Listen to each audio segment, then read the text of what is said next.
Welcome to the Hot Lava Podcast. Kevin Acee, Padres beat writer. There's Ryan Finley, sports editor of the Union-Tribune. Ryan, we're doing this a day late because anything we had said yesterday, which would have been Tuesday morning, would have been moot. We knew that. And then, yes, a flurry of deals, mostly concentrated on the bullpen, but also a starting pitcher. Padres last night opened a 2-game series against the Dodgers, which they'll complete tonight. Hopefully you guys can listen to this before then, but it doesn't matter because we're talking trades and future of the Padres. Ryan, where do you want to start? I'd like to start with actually last night, very, very briefly. We were talking off camera right before this thing started. I thought last night was, to me, maybe the game of the year. If not the game of the year, then 1B. If we're talking game of the year, to do what the Padres did in front of a Petco Park record crowd against the Dodgers, 2 home runs in the 9th, the pitchers shut down top of the 10th, and then a little bit of chess in the bottom of the 10th. And Kevin, they can read your work in your Padres Daily and Jeff Sanders' game story from last night to get all the details. I want to ask you about the chess move in the bottom of the 10th. Let's set the scene here, okay? Go ahead. Okay. Well, it's tied 10-10 tied 5-5 after the Padres scored 2 runs on solo homers by Manny Machado and Jackson Merrill in the 9th inning. I'm sure you guys already know that. Padres get a runner on second after Robert Suarez closes with a perfect 10th. Against the Dodgers, leaves their runner stranded at second. Ha-Seong Kim starts the game or the inning at second. We got Kyle Higashioka walks. Then Luis Arraez, who, by the way, has hit the 3 double plays in the last 4 games, lays down a sacrifice bunt to move the runners to second and third. Jurickson Profar comes up and he is intentionally walked because, you know, he's a killer. And that brings up Jake Cronenworth. And I'm thinking to myself, this can't happen, right? But because Jake Cronenworth is 1 for his last 14 or 15 against lefties, Donovan Solano's waiting somewhere, as far as I knew, and Jake's walking to the plate. And suddenly, here comes Donovan Solano. And that makes a lot of sense, right, Ryan? A lot, right? A lot, absolutely. This is a guy who, you know, I would argue if you need a single from somebody on this team, probably Arraez is 1, maybe Solano is 2. Yeah, and I could argue on you who's going to give you the better at bat. Yeah, I think it's going to be Solano. And so, yes, it's the whatever, duh. Hey, maybe you should have done that before. Hey, whatever. This is not how it works. I mean, this is the right move, and it would have been the wrong move to have Jake Cronenworth and Mike Schilt would have been asked about it. But, it still was significant. Do you realize that Jake Cronenworth has had some huge moments for the Padres, has had some huge moments against left-handed pitcher Alex Vesia, who's on the mound for the Dodgers, has never this year been pinch hit for, has only been pinch hit for once since the start of the 2021 season in a game that wasn't a blowout. This is a regular who does hit lefties fairly well, except for most of this year. And that manager, Mike Schilt, made a move that he should have made, and it paid off. Yeah, it did. I was watching the game at home with my laptop open, but a couple of my kids, big Padre followers, and we were going through sort of, okay, so here's what's going to happen. I was surprised to see Arraez bunt. Again, if there's somebody in baseball who I think could probably deliver a single and win you a game, it's him. When he bunted, though, I could sort of start to see what was happening here, which was, okay, they're going to walk Profar. And again, what a sentence. You know that they're going to walk Jurickson Profar intentionally because you can't face him in a situation like that. What a sentence we're saying here in 2024. And then, to pinch hit for Cronenworth for a guy with Solano, who, again, I think is a double play threat. I mean, he's 36 years old. He's not a fast runner. But, if you want bat to ball contact, he's your guy. Yeah, I feel like absolutely that he could, but end that inning right there. But I'm with you, and I probably put him at the top of the list. I just do. Look at it every time. Look at what he's done since the 12th of July when Xander Bogaerts returned, and he has appeared in 5 games. He started 3 games. He has a hit in all of them. As a matter of fact, I think he has a hit in 7 or 8 straight games. But just going back to when he became the odd man out, Donovan Solano is 7 for 14. Wow. And just a guy who's bombed, right? And has acknowledged it's hard, but has kept himself ready and been a team guy. And this isn't Little League. This isn't high school. There isn't a trophy for, participation and good spirit award. Like, this is the majors, and he was starting. And guess what? He'd actually played a fair amount the previous 2 seasons. And I just think it's admirable. It's a good story what Donovan Solano's doing. Yep. Without belaboring this point, Kevin, Dave Roberts comes out. Mark Pryor goes out and visits with Alex Vezina. Was it right before Solano was announced, or as Solano right? And that's something that almost every pitching coach does now. And the pinch hitter comes up, which is like hilarious to me. Right. But it's definitely something Mark Pryor does. Yes, Mark Pryor goes out, San Diego guy, uni guy, go Dons. Mark Pryor comes out, talks to the guy, comes back. Then Dave Roberts comes out. Right? We're watching TV going, what's going on here? I saw some of the explanation after. Was he trying to get Vezina? That I honestly, I tried to look for what the LA media had. I didn't have a chance. Usually Jeff and I will split up on something like that. Last night we had to say, hey, whereas like one of us will go to the Dodger clubhouse, usually Jeff. But Jeff was writing the Gamer, and I had a newsletter to do. There was just too much to do. I'm bummed that I didn't get what Dave's explanation was for what was clearly a mistake by one of them.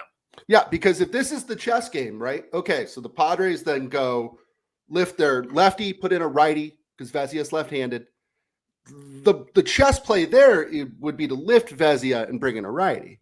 Right. But you can't do the 2 and 1 at bat. The 2 visits. I don't know what the Dodgers were doing right there. That's like, I know Dave gets criticized a lot, but like, he's not a dummy. No, I don't know what happened there. I wish I did. Yeah. Too much going on last night. Any other game would have been like, oh my gosh, that might be the story of the game. It wasn't even the 15th story last night, but like, it's still interesting, and I wish that I knew. Just too much going on. Sure. Arguably, the Padres' win of the year probably wasn't even the biggest story of the day. The big story yesterday was the Major League Baseball trade deadline. Padres took an interesting tack here. We've been talking for 2 weeks that they better go get some starting pitching, maybe a little bit of help in right field, and some bullpen arms. They addressed basically one of those needs, but they addressed it in a big time way. Let's talk about Tanner Scott, Marlins closer, all-star. Padres got him and Brian Hoeing in exchange for a package of minor leaguers that, again, depending on what happens this season, could be seen as pretty significant. Yes. I am far more prone to pay attention to what you get, but we always are going to, in the future, talk about what you lost. I think it's, possible that Graham Pauley and Adam Mazur turn into fine major leaguers, and that, but they've been in the major leagues, so you got to see some things. Right. And then Robbie Snelling, the top pitching prospect, because other guys have, left. And I say that because like the Padres don't value their guys the same way MLB.com or Baseball America or, whoever, ESPN or The Athletic. Right. Those are rankings that give us an idea of, hey, here's a guy that the industry thinks well of. But one team's number 2 could actually be that team's number 7. Right. So good players, but like the Padres had needs and they don't believe. It's like when they give up Cal Quantrill. That's a good pitcher. We maybe could have used that guy for 5 more years, but we're going to get Mike Clevenger, who can help us win the World Series this year. Right. And that was the thinking at the time. And then it works out or it doesn't. Mike Clevenger gets hurt or he doesn't. Mike, whatever. But like their thought is, we need to get this guy to make us better in the regular season and for our World Series run. And that's what yesterday was about. To me, the most succinct way to put it is they got the reliever, or they got the starter who's a middling starter. Look, hasn't even been as good as Rich Hill was for the Pirates last year, Martin Perez this year for the Pirates. But they got a guy who has eaten innings to get them through September. Then they made moves Sunday and yesterday for relievers to get them through October. That's what that was about. Yeah, and it's funny, the Padres have been on such a hot streak. Again, they were one win away from having the highest winning percentage of any long road trip they've ever had. Played really well against the Orioles and the Guardians, two playoff caliber teams. To me, what yesterday's moves led me to believe that the Padres now think that not only are they going to make the playoffs, but they can make a deep run in the playoffs. And they're addressing their playoff roster as opposed to building a roster that they think can make the tournament. Does that make sense? And right. And obviously you and I are both, like, I simplified it too much in my explanation by getting to September through October. We're simplifying it too much, but absolutely. Like, of course, Tanner Scott, Jason Adam. By the way, two guys with two first names. I'm going to screw this up so much because I have in my mind that Adam Scott pitches for this team. Right. Like it's one of my where I trip up more than any two guys with two first names. So anyway, Jason Adam, one of the better setup men in the game, and Tanner Scott, who has developed into a really good closer, pitching for a team that doesn't need a closer in the Miami Marlins. And so you have that. Robert Suarez moves Adrian Morejon, maybe gives you a seventh inning, maybe sixth, maybe comes in with runners on in the sixth versus the eighth, and then gives you into the seventh, and then you can go to Jason Adam, moves Jeremiah Estrada the sixth. Now, that's just if everybody's rested, right? Hey, maybe Jeremiah Estrada is still working the eighth, which ain't a bad thing because it's not Stephen Kolek or Yuki Matsui, right? Like, it's just incredible how much theoretically deeper it makes them. And of course, it's going to help them win regular season games. But they do this envisioning they just got a left-handed closer to work whenever they need to in a high leverage situation in a playoff game against Freddie Freeman and Shohei Ohtani, or against Bryce Harper and Kyle Schwarber. Mm-hmm. Like, that's Kansas City Royals stuff from 2015. That's Cincinnati Reds stuff from 1990. That's what the Phillies were thinking when they went out and made some moves this time, this trade deadline, when they're already the best team in baseball. Like, you win in the postseason, being able to, obviously, you have to have the talent, and they believe they do offensively, but you win with pitching in the late innings. That's when you win in the postseason. Right. And this will allow Mike Schilt to manage a little bit differently too. If you're in a playoff series or even a key regular season series and you've got lefties up and it's the eighth inning, you can, or if you have righties up and it's the eighth inning, you could say, hey, Robert Suarez. It's the sixth inning and Kyle Schwarber and right. Hey, go get him. And, I know that it's a bad comp, but anytime I see a team acquire a lefty reliever in this kind of role when they already have a closer, I think so much of, the Cleveland Indians guy. Emmanuel Clase? No. Oh, yes, Miller.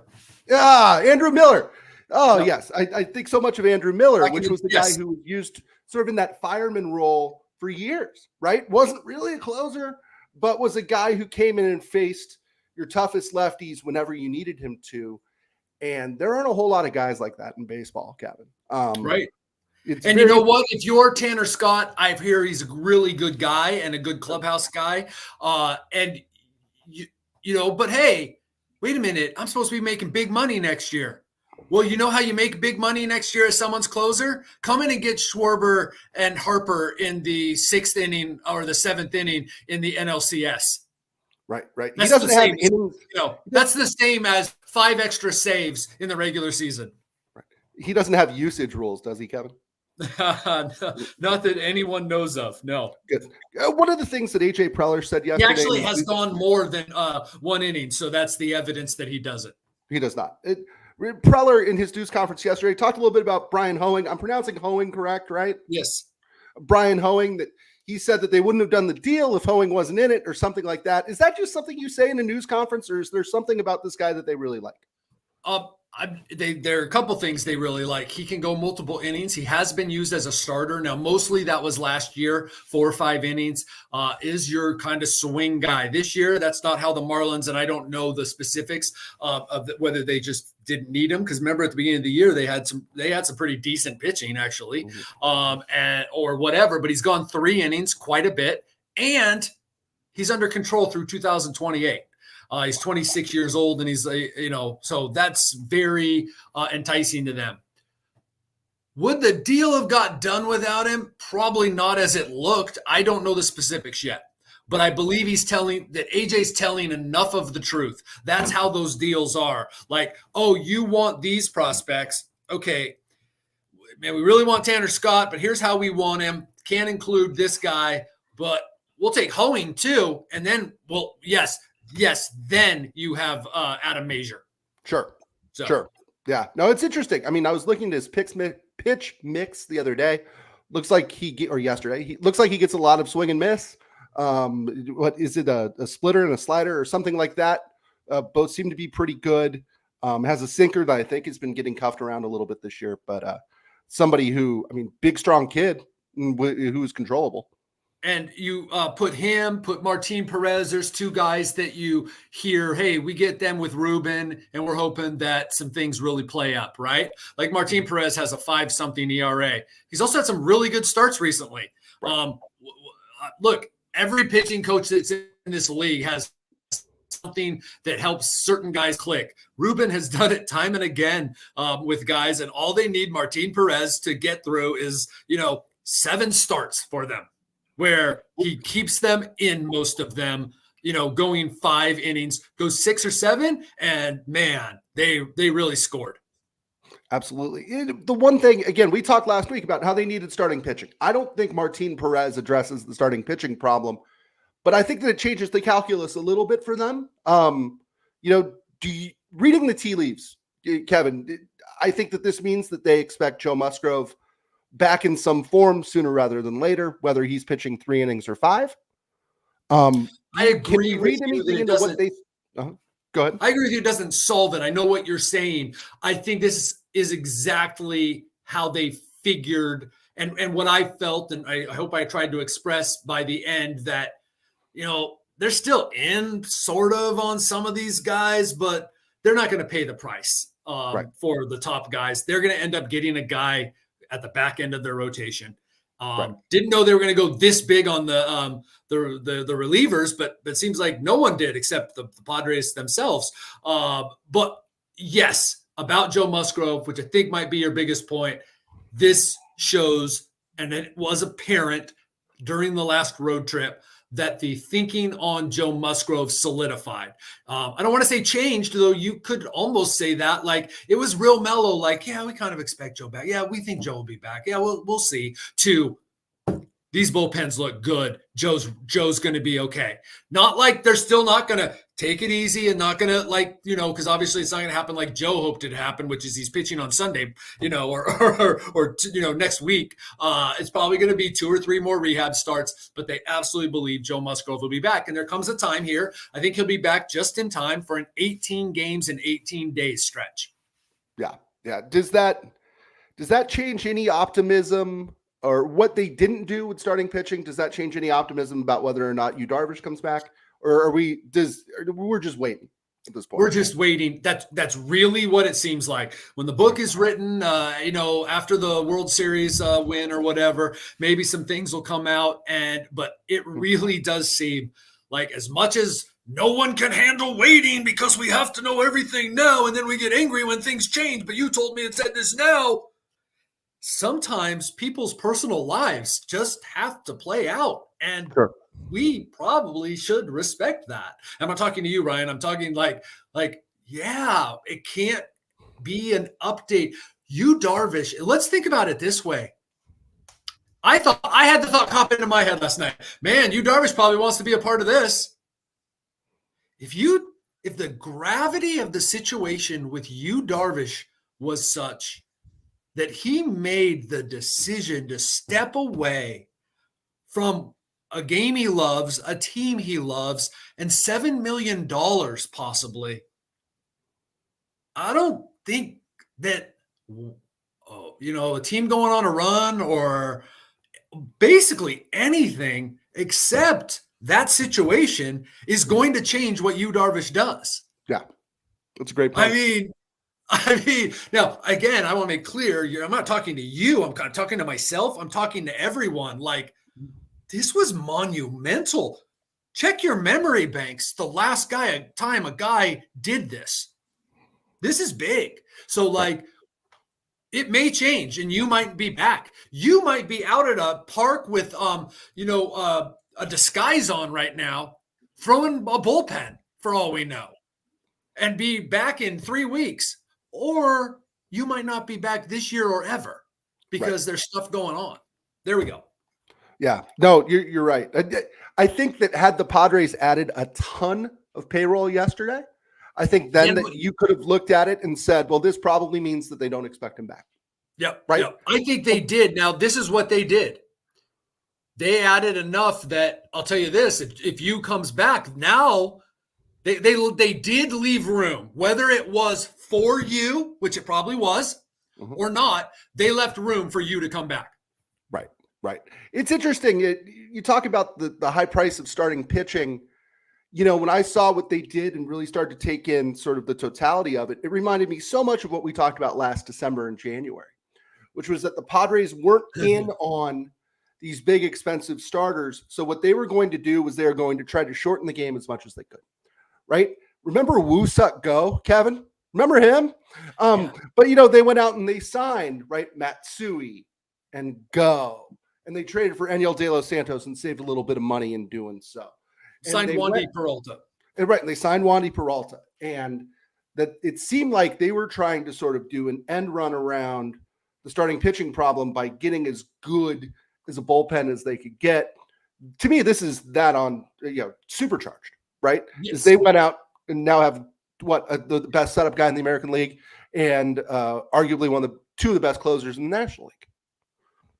That's what they did. You're right. And they shortened it for the short time of the season. Yes. Right. What do we know about the guy who they got for Enyel De Los Santos? They dealt De Los Santos to the Yankees for a AAA outfielder, but you had a note in today's Padres Daily that maybe he's a piece. Yeah, nothing to get like really super excited about, but enough to say they think that there's a future with this guy, that it was okay. We just bolstered our bullpen. Enyel De Los Santos, don't need him. I don't mean to be callous or cavalier about it, but okay, here's an expendable piece, and here's a tiny way that we could improve.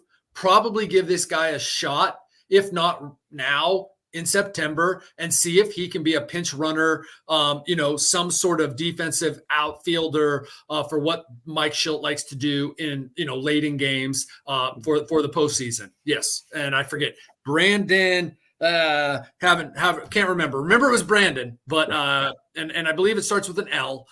Anyway. Loveridge. I'm not going to guess, but the way it was put to me is a better Bryce Johnson. There we go. And that was going to be my next question, which is, does this mean that Bryce Johnson's time with the Padres may be limited? I think Bryce Johnson's time with the Padres was limited. It is more limited now, perhaps. Though the return of Fernando Tatis Jr., perhaps by the end of the month, is the biggest factor there, obviously. Of course. Because again, we're probably not we probably don't care who the last guy off their bench is or when Fernando Tatis Jr. comes back, right? Maybe there's not even room. Yeah, we're not really talking about it. Mike Schilt cares, AJ Preller cares, but yes, we're not talking about Bryce Johnson or Brandon, who I promise I will remember his name after Brandon Lockridge. Okay, after a little more time and sleep. Although Bryce Johnson, and it's funny, I ask you about him a lot here because to me he was such a just interesting addition when Fernando Tatis got hurt. Bryce Johnson now has a place in Padre history. Bryce Johnson caught the final out of a Padres no-hitter. Who would have thought that we would be mentioning a no-hitter in minute 25 of our podcast here, but it was almost a week ago, Washington, D.C. It was a week ago Thursday. Kevin, take me through that game and Dylan Cease and where this ranks sort of in terms of the cool moments you've seen on the beat. It was certainly right up there. I mean, it wasn't the hometown kid doing it, but that's, I mean, really neither here nor there. It was a special moment in its own right. It was what to me is the lasting sort of image of the lasting thought, or the pervading thought of the whole thing, is Dylan Cease built up to it. This was not like a no-hitter out of nowhere, or, oh, hey, cool, like a guy who's come close before. Like, this is a guy who now has allowed 2 hits over 22 scoreless innings in his last 3 starts. He goes into tonight's start, as we tape this on Wednesday, on that run. It's amazing how good he has been. And all that happened in that is that he took it for 9 innings. And I don't mean that like to diminish. Like, it's just, he's been that good for 3 starts. It's just, he was facing a worse team, and he was able to be, despite the 3 walks, more economic, and he got some really nice plays. I mean, once again, in Chicago, his only hit was a dribbled infield single. There was another one. I mean, 4 times this year he's gone 7 innings and 1 hit, 7 shutout innings and 1 hit. Like, when he has been on, I don't like to be myopic or talk about like a Padres guy is doing something that nobody else does, when I don't watch every game like I watch the Padres games. Tell me another guy who's been as dominant as Dylan Cease when he's dominant. For like a half dozen games this year, he's been as good as he was on that no-hitter day. Yes, when he's good, he's very, very good. Kevin, I put you on the spot in all of our podcasts, and I know you're tired and I'm a little under the weather, but I'm going to do it today. Anyway, how superstitious are you when it comes to things like no-hitters? Well, not at all. I can't say I'm not superstitious. I wonder if there's anyone out there who isn't every once in a while, a little bit, right? But absolutely not. And when we're talking about the no-hitter and I think about it, first off, I told Bryce Miller in the 5th inning that he was going to throw a no-hitter. It doesn't make me a genius or anything. It's just that, like I said, he's been going like that. And when you get a catch like you had by Jackson Merrill, and there was another one earlier, and it just felt that way. And I thought that the Nationals were overmatched that day, which, hey, there's overmatched, like I said, overmatched teams, and they don't get a no-hitter. So I got lucky, fine. But I said it out loud.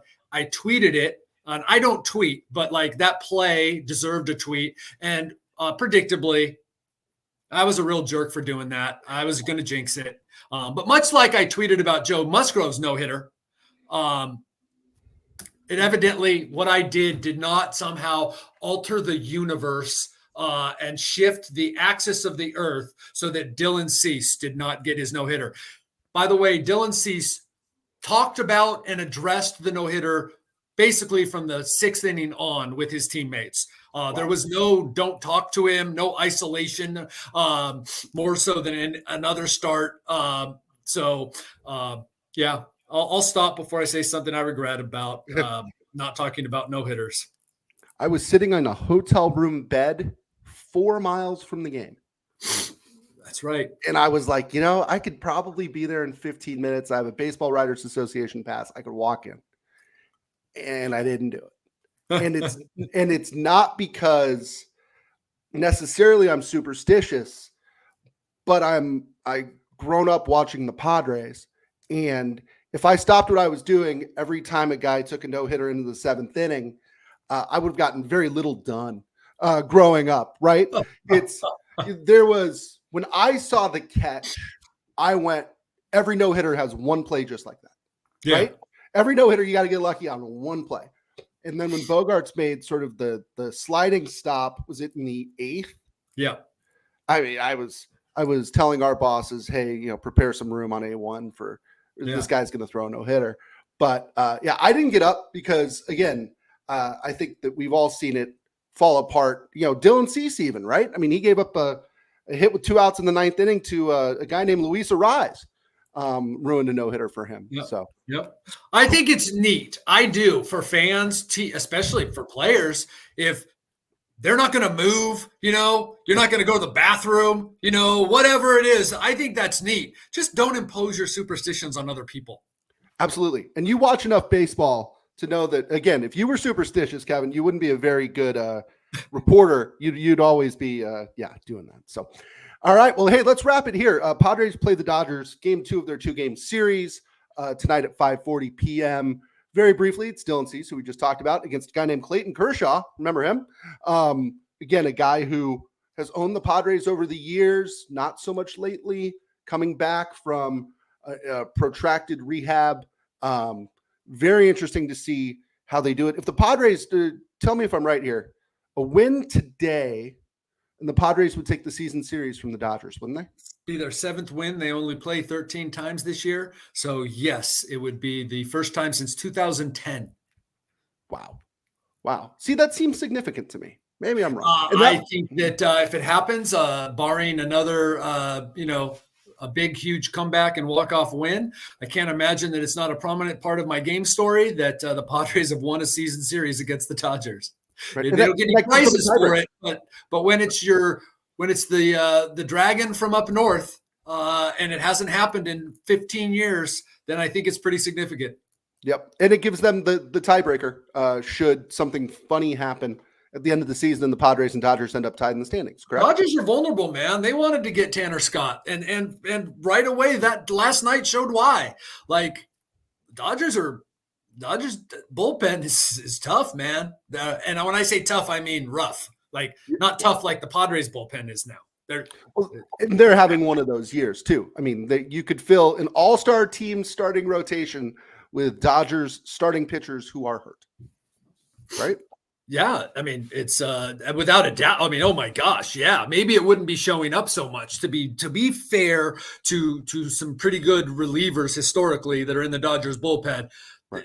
They're getting worked. Right, they're being asked to do a little bit like the Padres bullpen was in 2021. Anyway, so hey, let's leave it there. That'll do it for this episode of the Hot Lava Podcast. For Kevin Acee, I'm Ryan Finley. We'll see you next time.